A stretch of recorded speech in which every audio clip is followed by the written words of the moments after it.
Olá, estamos de volta com mais um vídeo de nossa série 7 razões por quê. Hoje, 7 razões para perdoar. E esse é um assunto que talvez seja o que mais mexe com a ética cristã. Algumas pessoas até questionam. Eu perdoo, mas não me reconcilio. Ou então, eu perdoo, mas quero que ele ou ela passe longe de mim. Incluiria realmente perdão à reconciliação ou uma coisa diferente da outra? Então vamos analisar um pouco esse tema à luz da palavra de Deus e das 7 razões, que é um assunto que a gente estuda para poder repartir com vocês. Vamos lá. Primeira razão para perdoar. O perdão é um ato de inteligência. Antes de ser um ato religioso, perdoar é um ato de inteligência. O sujeito diz assim: eu não perdoo meu irmão pelo que ele me fez. Aí você pergunta: cadê seu irmão? Ah, ele morreu faz 3 anos. E aí? Ele está muito preocupado porque você não o perdoou. Você percebe? Dizem que quando você não perdoa alguém, é como se você tomasse o veneno e desejasse que outra pessoa morresse no seu lugar. Não faz sentido, né? Então, perdoar é um ato de inteligência. Você libera, você tira esse lixo, por assim dizer, e continua a sua vida livre, leve e solto. Então, seja inteligente, perdoe. Segunda razão para perdoar. O perdão é uma orientação bíblica. Já perceberam que eu deixo sempre para falar do fator Bíblia depois da primeira ou da segunda razão, né? Então, é uma orientação bíblica. A Bíblia conta uma história interessante de que nos evangelhos, Pedro chegou para Jesus e perguntou o seguinte: Senhor, até quantas vezes devo perdoar o meu irmão? Até 7 vezes? E quando ele perguntou 7 vezes, ele estava falando da tradição rabínica, né, que estimulava, orientava as pessoas a perdoar apenas 7 vezes ou só até 7 vezes as pessoas, né? Quando você ler a Bíblia, você sabe que a numerologia bíblica tem seus significados, né? Por isso que você vê muito repetindo 7 na Bíblia, né? Você vai ver aí 7, 12, 3, a maioria dos números, quando se trata da questão bíblica, ela tem seus significados, né? Quando você fala número 1 na Bíblia, está falando de primazia, de primeiro lugar. Número 2 pode significar força. É melhor 2 do que serem 1, diz a Bíblia. Ou pode significar divisão, depende do contexto. Quando você fala 3, está falando da regra de sustentação de qualquer edifício, né? Regras matemáticas, regras da física. Está falando de Pai, Filho e Espírito Santo, a maneira como Deus se manifesta, né, na sua palavra. Quando você vê 4, pode ser os 4 pontos cardeais. Por isso que quando você multiplica 3, que é Pai, Filho e Espírito Santo, vezes 4 dá 12. Aí você chega à conclusão de por que tem 12 tribos, 12 apóstolos, 12 pedras, 12 fundamentos, 12 portas. Então, na Bíblia, os números são interessantes demais, né? No caso do 7 aí, como nós falamos aqui, o Pedro perguntou até 7 vezes, é porque esse número, um número também bastante simbólico da Bíblia, tinha seu significado, e o 7 significa perfeição. Da mesma forma que o 6 significa imperfeição, porque o homem foi criado no 6º dia, então é número de homem. Quando você lê no Apocalipse, por exemplo, dizendo que o número da besta é 666, é uma enfatização do 6, porque é número de homem, percebe? 8 significa novo começo, porque tudo termina em 7 e no 8 recomeça. Aí você tem 7 notas musicais, 7 cores do arco-íris, 7 dias da semana. O 8 já é um novo começo, e por aí vai. Mas Jesus olhou para os discípulos e usou o superlativo, que ainda é também simbólico. Falou, não só até 7 vezes, como dizem os rabinos, mas até 70 vezes 7, o que daria 490 vezes. Isso significa que Deus perdoar o meu irmão só 490 vezes? Claro que não. Jesus estava falando aí exatamente de você ter um espírito predisposto para o perdão. Por isso que ele falou 70 vezes 7, né? Ele quer dizer o seguinte: tantas vezes seu irmão peca contra você, você deve perdoá-lo. Em outras palavras, ande com o espírito desarmado, espírito de perdão. Então, o perdão é uma orientação bíblica. Essa é a segunda razão. Primeira, é um ato de inteligência. Segunda, é uma orientação bíblica. E para quem crê na palavra de Deus, isso faz toda a diferença. Terceira razão de por que perdoar. Perdoar é uma das condições para ser perdoado também. Lembra da oração dominical? dominical, a palavra aí do latim, dominica, na verdade é oração do Senhor, né?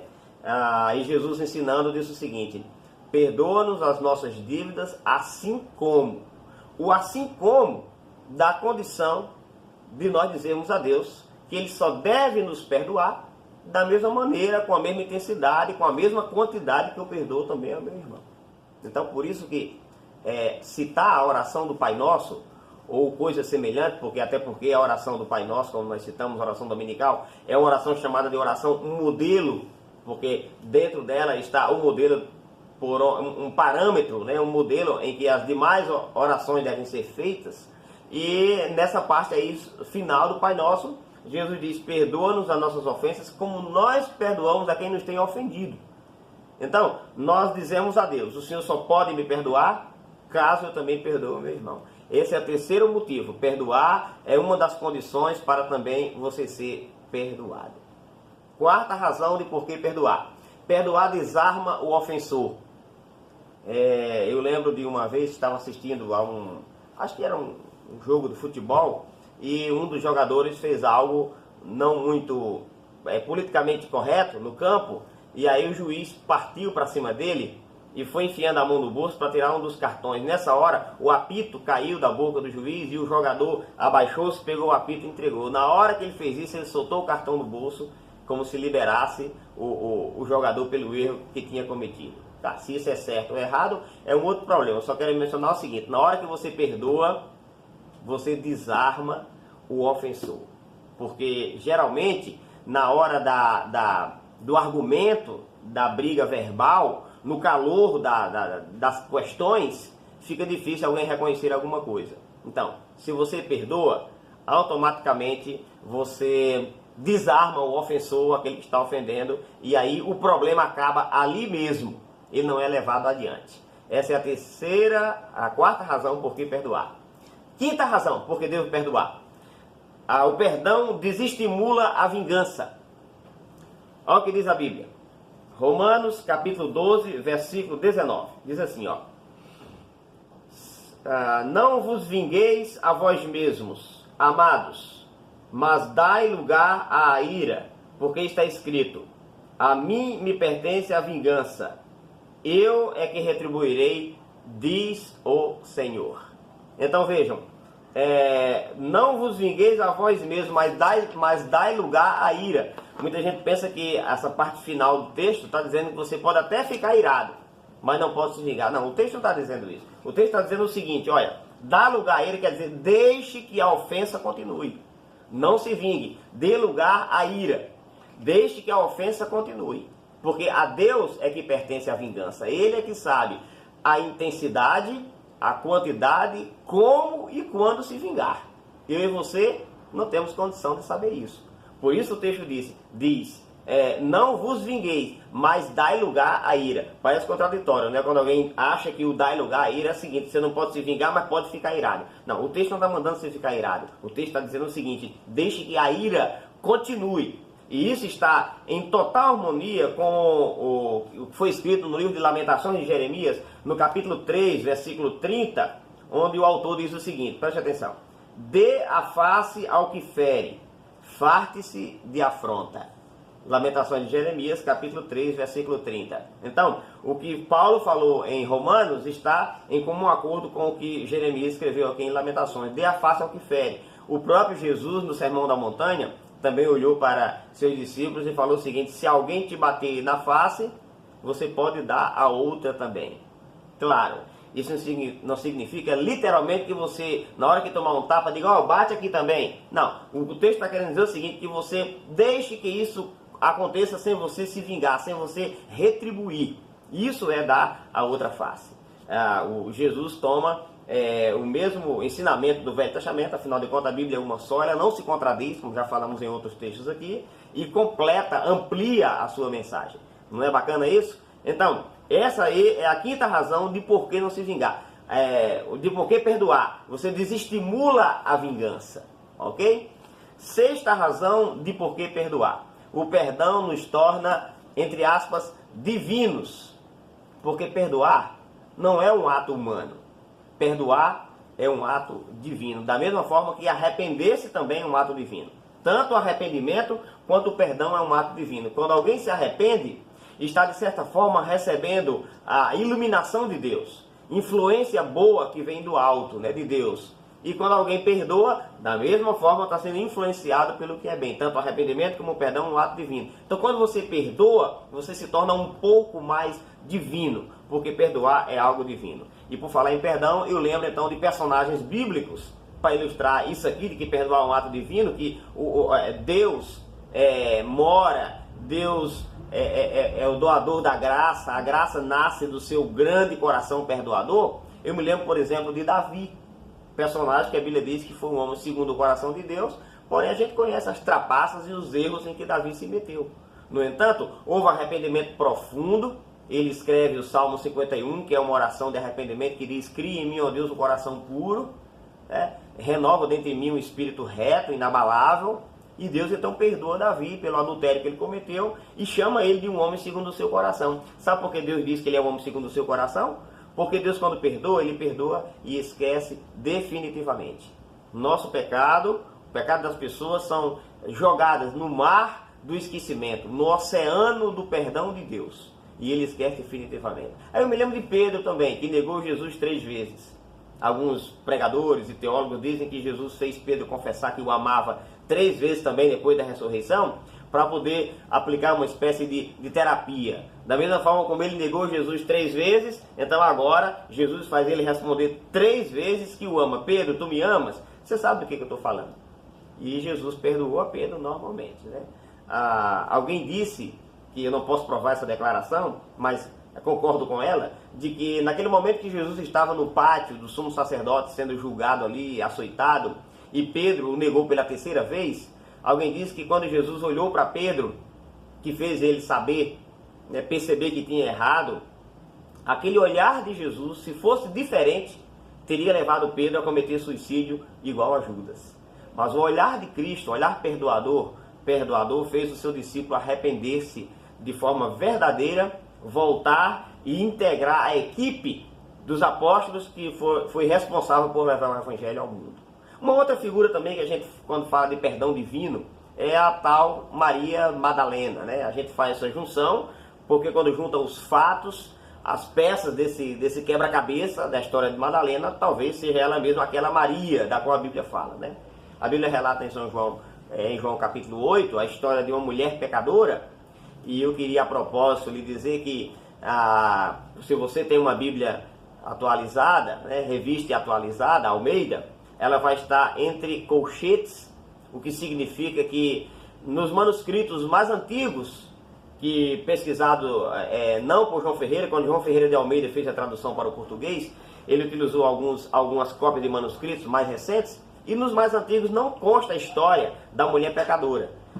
Como outros textos que você, ao ler a Bíblia, vai encontrar o colchete, mostrando que nesses documentos mais antigos que foram pesquisados para fazer uma revisão, uma atualização, não encontra isso. Então foi mantido aqui na sua Bíblia, na revista Almeida e atualizada, entre colchetes, né? Não quer dizer que não tenha acontecido, né? Mas não foi encontrado em manuscritos mais antigos. Ok. Dito isso, fechando esse parêntese, a história maravilhosa está de acordo perfeito com a performance de Jesus.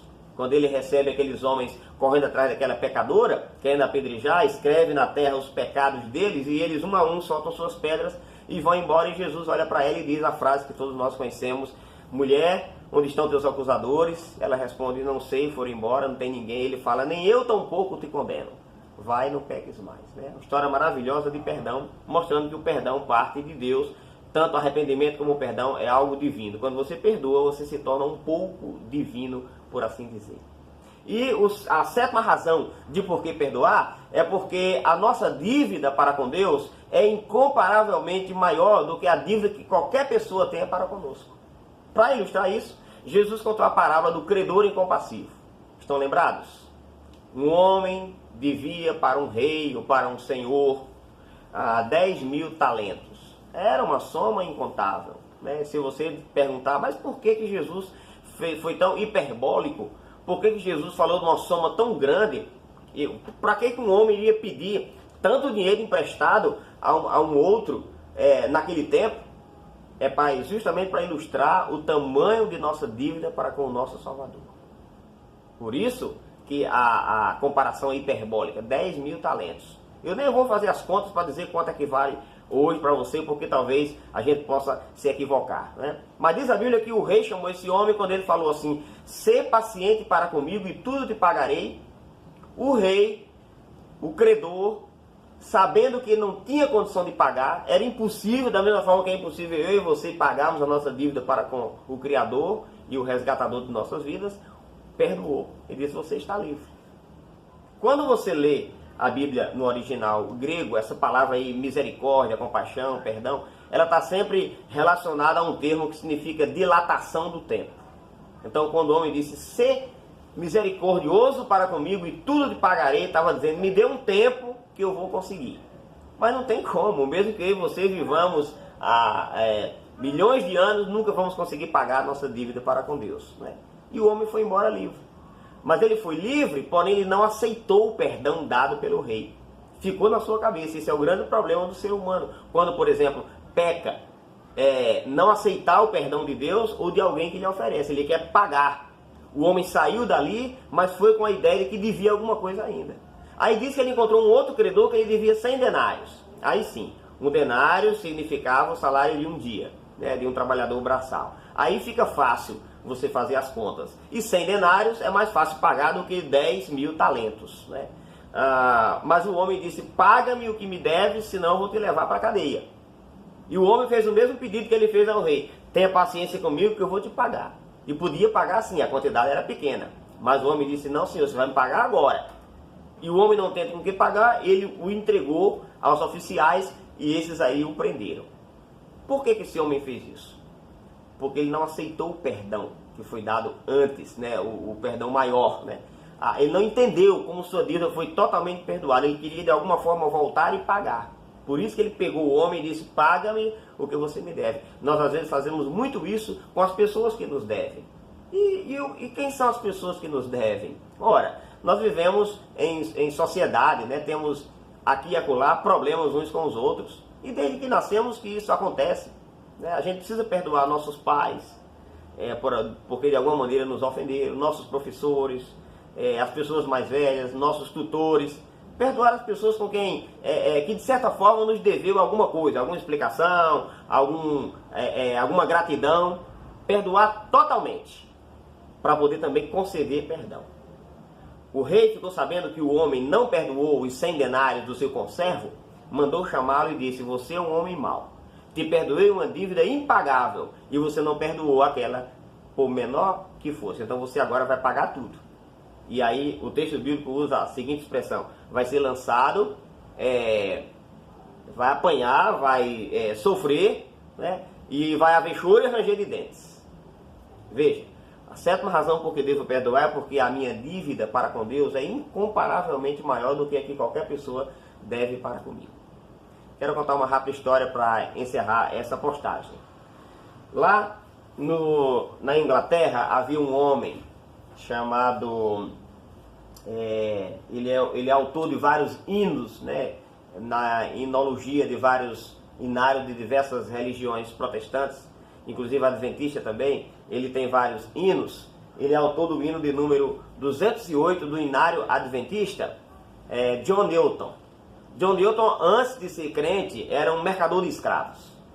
Ele encostava seu navio na costa oeste da África. Ali colocava negros que eram vendidos por outros, foram subjugados e vendidos, e trazia para a América e para a própria Inglaterra como escravos. E ele fez isso durante muito tempo. Era um escarnecedor, um descrente, né? Até que um dia o seu navio naufragou e ele, pensando que ia morrer, fez uma promessa para Deus. Falou: "Se o Senhor me livrar de morrer aqui nas águas do Atlântico, eu vou crer em ti e vou ser um pregador, eu vou me converter." Por incrível que pareça, isso aconteceu. E voltando para a Inglaterra, uma vez convertido, ele foi autor de vários hinos e pastor da igreja em várias partes ali na Inglaterra, principalmente nas cercanias de Londres, né? E ele é autor daquela célebre frase que os pregadores sempre dizem, né? eu compreendo duas coisas no final de sua morte. Já estou esquecido e velho, mas duas coisas eu consigo me lembrar. Uma, que sou um grande pecador, e outra, que Jesus é um grande salvador, né? E ele é autor, como eu falei, do hino 208, do Inário Adventista, que está sob outro número em outros inários, em outras harpas cristãs, né? Amazing Grace, graça eterna, né? Que inclusive pode ser tocada em 5 teclas pretas do piano, porque está dentro da hinologia americana chamada negro espiritual. Ele pode ser tocado usando apenas 5 teclas pretas do piano. Qualquer música desse estilo pode ser tocado com 5 teclas pretas do piano. É a chamada escala pentatônica.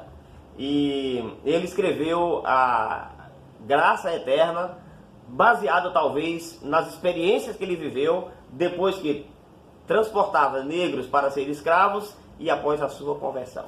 E aí esse belo hino que tem inspirado milhões de vidas e milhões de pessoas fala ao nosso coração desse tema tão maravilhoso que é o tema do perdão, dizendo: ó graça eterna, eu era pobre, eu era pecador, eu estava no mundo e tu me resgatou, teu sangue me alcançou, graça maravilhosa. Espero que a graça de Jesus possa te dar centenas de outros motivos para perdoar as pessoas e viver uma vida feliz. Leia a Bíblia. A Bíblia é o único livro que, enquanto você lê, o autor está presente.